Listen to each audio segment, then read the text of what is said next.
Good Thursday afternoon, Tiger fans. David Hood, Grayson Mann here with the Orange Crush podcast. I just got off the phone with Chris Justice over at WYFF. He's the weather guy. I have looked outside into my peach orchard. I have looked at my weather app. Hell has not frozen over, I promise you. Hell is still doing what it does. But yes, Clemson has used the transfer portal to bring in two players this week. One, a wide receiver that's going to provide some depth. The other, a big-time defensive end that's going to be a big-time pickup for the Tigers. Grayson, again, I'm looking outside. It's a 60-degree day. Nothing's frozen over out here. But how big is it that the Tigers picked up two portal targets this week? Yeah, not once, but twice for these Clemson Tigers and Dabo Swinney. He talked to us yesterday about them looking around for a defensive end, sort of confirming what we were hearing about the moves that Clemson was making in the transfer portal. They've gone shopping, Hoodie. They've gone out and saw some needs. And I think it's interesting because of what's happened with the running back position this year, where you had your solidified star in Phil Maffa, but obviously things have occurred. Jay Haynes gets hurt. And Clemson, I think the Tristan Smith move, just starting with that, if a Wesco, a Moore, or something happens with Tyler Brown, Antonio Williams, you have an extra guy that's proven to be able to go and say, hey, we can get that production. And then obviously Clemson, a lot are going to talk about Will Heldt, the kid out of Purdue, number 1 ranked edge rusher in the portal, beating out LSU and Texas A&M. It's been an interesting couple years for Tiger fans waiting for that moment, that fateful day where indeed hell freezes over and the Tigers are in the transfer portal. And I think it's not only we talked about it and we put it in our little channel of this is a great week if you're a Clemson fan. Your team's in the college football playoffs again, and your team's using the portal. I mean, if you're a Tiger fan right now, you got to be checking around to make sure you're not floating or anything. Like there's some supernatural things happening over in Tiger Town. And of course, everybody is wanting to know, you know, they're kind of like that 4-year-old on Christmas Day who opens up a present and they're like, okay, this is great. Now what's next? And everybody's texting and wanting to know how many other portal targets are we going to get today and tomorrow. But Clemson is kind of right on that 85 scholarship line. Stuff could very well happen. There could be movement, attrition, if you want to call it, after the season is over, whether that is Saturday afternoon or Saturday evening about 8 o'clock, or whether that's after the game in Atlanta or after a national championship. Whenever that is, you could expect some more attrition. We might see something happen then. I really expect the spring to maybe be busy.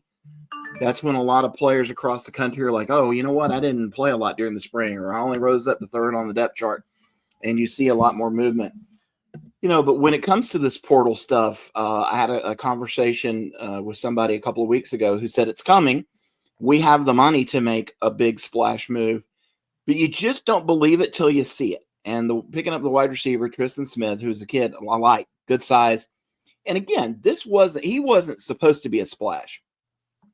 No wide receiver out there is going to look at Clemson's roster and go, man, they've got Tyler Brown and Bryant Wesco and TJ Moore and Antonio Williams coming back. Yeah, I want to go fight that group for playing time. But Tristan Smith wants to play on a higher level. He may now have 2 years based off what's happened in the courts the past couple of days regarding JUCO eligibility. But he's a depth guy. That's what he's going to provide. He understands that. But this Heldt pickup, man, Heldt has frozen over. How about that? Is huge. The Tigers with some issues at defensive end, with Cade Denhoff, with Jaheim Lawson.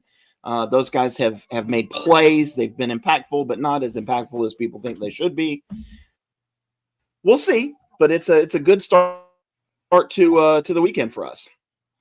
Absolutely. And I think if you're a Clemson fan, pardon the garage, like the garage is raising at my house right now, Clemson stock is raising within the national.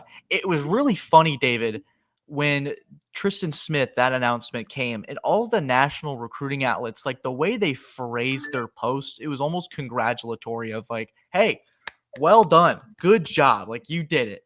And so you mentioned the hit the head right on those there of you have to see it to believe it. It's almost like kids with Santa Claus. We were talking about Christmas earlier. We're waiting for the cookies to be bitten into. You're waiting to see a carrot.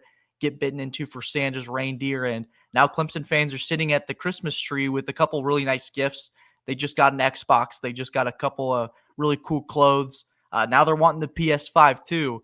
We'll see. Clemson may not be this may be it for the portal, but I think it's a good start for what fans have been waiting for a while, is see a need, go get it. And now everybody gets to go to Austin, Texas. Clemson's playing, taking off about 5 o'clock out of GSP. When you're watching this, they will either be in Austin or in the air. Hope everybody, if you're going out there, you're safe. But now, big game this weekend. And let's just start this by saying this. This is a really good Texas team. They are one of the best teams in the country. It is in their home stadium. They are favored for a reason. This is a defense that one of the best in the country. The most yards they gave up in a game this year, if you saw my Inside the Numbers piece, 329 yards. That was to Florida. And that was only because Texas went up 35-0 and called off the Dogs. Otherwise, Georgia, they played Georgia twice. Georgia never broke the 300-yard barrier against these cats. They are good at all three levels on defense. Clemson's offense has had problems. But can they win? They most certainly can. Grayson, let's get into 5 keys. Tell me, what is your first key to Clemson pulling off the upset in Austin and me having a congratulatory Tex-Mex dinner late Saturday night? Yeah, wouldn't that be something? My first key is special teams. I think that there is it's cliche, but I think for Clemson, and I think for a lot of teams, whether it's the NFL, high school football, or college football, special teams wins you football games. And we just saw this example in Charlotte with Adam Randall and Nolan Hoosier taking over in the final 16 frames of the ACC championship. I think this is going to have to be an Aiden Swanson game, David. I really do. I think this is a low-scoring affair in Austin. And we've seen Aiden Swanson take over in games. Notre Dame last year is an example to me where you pin Notre Dame inside their own 25 times. Each yard and each point is going to be incredibly valuable in this contest here. And I think I know I'm throwing all the Hallmark movie cliches. I know it's Christmas time, so we're getting to that kind of stuff. But I think this is going to have to be a game where Hoosier performs well. And I think they'll be riding some confidence from Charlotte. But I think the punting game, I know it's a strange one to start off with, but I think when it comes down to the playoffs, you need every single phase to play to its potential. And you got to have Swanson taking over there. I see you smiling. What do you got for me? Well, I smile because, it's always difficult to kind of do a podcast when you have 2 little ones rolling around. And Nikki suggested that my 2 go outside and jump on the trampoline. And I said, well, it will be 3 minutes before somebody has injured themselves. Someone will have an arm broken or something. And it was 2:49 in when the first injury happened, when the little one was apparently choking out the big one, and now the second injury has happened, and there is blood. I can see blood in real time. Nikki's handling it. That's why I'm laughing, because it's just constant chaos with a 3-year-old and a 6-year-old. Here's one of my keys. Clemson's offense has not scored points against good defenses this year. They've moved the football. You look at Louisville, my goodness, they ran a freaking 100 plays or whatever it was and lost. They moved the ball at times against Georgia. Against South Carolina, their offense moved the ball up and down the field, but only 14 points. This offense has to find a way to cash in drives with points. And, that means they're going to have to find a running game somewhere in there. But this can't be one of those, get to the 40 and then you have a holding penalty or an offside or false start, whatever. This team has to, if you cross the 50, they have to get points. And that kind of goes back to your key, Nolan Hoosier. Does he have the confidence now to make big kicks on the road? We'll see. But that little wink last week at Dabo Swinney after Dabo basically told him to knock this bitch through. That's what he said. Nolan has that confidence. So we'll see. But I think just this offense has to score points because Texas is still going to score. Yeah, that wink. I don't think he lacks the confidence. That's got to be the most cold-blooded thing I've ever seen a kicker do, especially with the season that they've had at the field goal kicking spot. For him to wink in that moment, I'm going, oh no, that can't be good. And you train it. So hey, more props to him. I think, David, our keys are really playing off each other this week. That's just that co-host synchronization that we've developed this season, where our stock is up, man. Mine is going to be turnovers and scoring off those points. We saw it against SMU. TJ Parker came in immediately. You see the sack over SMU, the fumble recovery, and Klubnik in that offense takes over and turns that into points. I think for Texas, whether that's TJ Parker, whether it's an interception, we've seen Quinn Ewers be a little reckless with the football this year, and I think that's a key that Clemson's going to try to hone in on is that Georgia film where you saw Quinn Ewers a little erratic, a little rattled. Maybe we see 16 on Saturday. I believe we will. But I think for Clemson, you got to win the turnover battle. And obviously it's like, yeah, no kidding, but it's scoring those points because they won the turnover battle against South Carolina, but they had 0 points off of 3 giveaways. And for them not to be able to force any cost them a potentially higher seed and maybe an easier matchup in the college football playoff. But in this case in point here in Austin, 105,000 roaring, you can silence them a little bit with an early 7-0 lead. Even 3, I think, would be valuable in this instance. You got to find a way to get turnovers, and you got to cash in on those points. They're going to come into premium. Yeah, Texas has proven they will turn it over. And then, on the other side, Clemson has to hold on to the football. Their secondary is really good, and they will play kind of in back. They'll keep you in front of them. They're not going to let you hit big plays over the top, not very often. So you can't, if you're Cade Klubnik, you can't get frustrated with that. You have to take what they give you, take those easy throws. I go back to what Kevin Jennings of SMU did against Clemson in that fourth quarter. He wasn't taking those real deep shots. He was just taking what Clemson was giving him, which was a 16-yard cushion out on the edge, and it was just pitch and catch all day. If they're giving you that, you take them that. And so then that kind of leads into my next key. Clemson's got to find a running game. People say, how healthy is Phil Maffa? Kid's got a torn labrum. I mean, he's not going to be healthy until he has surgery and goes through rehab. Has the rest been good for him? Yes. I looked at him the other day at practice. We were out there. He looked fresh. His legs looked good. But there's got to be another component in there. I don't know who that is. Is it David Eziamume? Is it Keith Adams Jr., who's kind of the same back? That's why they like Jay Haynes. He gave a little quicker dimension, kind of a change-up back to Maffa. But they've got to find a way to be able to run the football, and Texas doesn't allow people to run the football.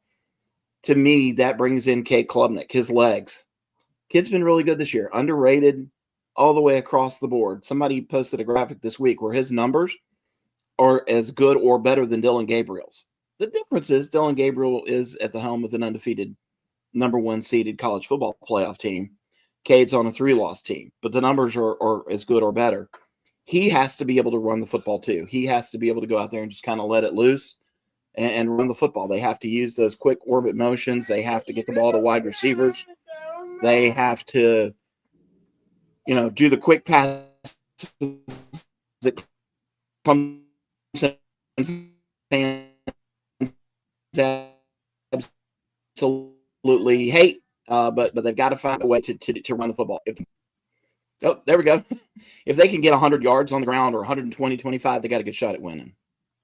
Yeah, and that plays into my next key there where it's got to be Club and the kids. Klubnik, obviously, we've seen what he can do.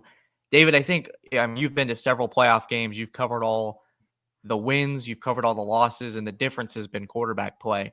And Klubnik, ironically enough, it's been such a weird path for him in his Clemson career, but he can do something that many Clemson quarterbacks haven't been able to accomplish, where he's going to join Deshaun Watson, or join Deshaun Watson and Trevor Lawrence as the only quarterbacks to win a playoff game. And it would be important, I think, for him and this Wesco Moore trio to really continue to grow and evolve. I asked Garrett Riley that they've really trusted their receivers, particularly the freshmen on the boundary. I was like, is that something the defense is giving you? Is that a matter of trust? And he added that, hey, they've grown, and maybe it's not the defense is giving it that, but hey, it's a matter of trust. And we think that these kids have really grown this year. I think for Clemson to pull off this upset, explosive plays are going to be at a premium. They need to connect on a lot of them and try to get a good percentage of those going. And I think it starts with Klubnik putting together what would be his most significant performance in his career with these freshman wideouts, Wesco and Moore. This is why you recruit these kids. It's these moments on Saturday where it could be 13-17 and Clemson's got the lead and you need a big first down through the air to really maybe put yourself up by double digits or continue a really statement-esque drive, those three are going to be the players that I think make the difference offensively, because I don't see a world where Clemson's got the explosive running game. I really don't. So we're going to have to just, hey, it's going to say, hey, two, this is on you. Well, and I will end it with this. This isn't really a key, but I think this sets up so nice for Clemson in that I was talking to a former player earlier, and I said, well, you can hope that Clemson will find a running game. You can hope that this will happen.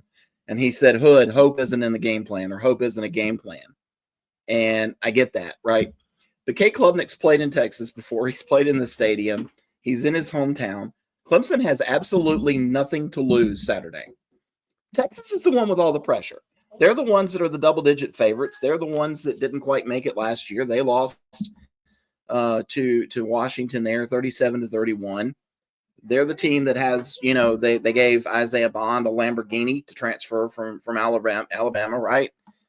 This is the team with all the pressure, and Clemson can go out and play loose. And, I would put this in there. West, don't be afraid to blitz. Garrett Riley, don't go conservative. Or whoever's calling the plays on offense and deep, whoever it is, don't go conservative. Keep blitzing, keep going, throw the kitchen sink at them. And really and truly, if you lose, you are supposed to lose. But if you win, good for you, and maybe you found out a way.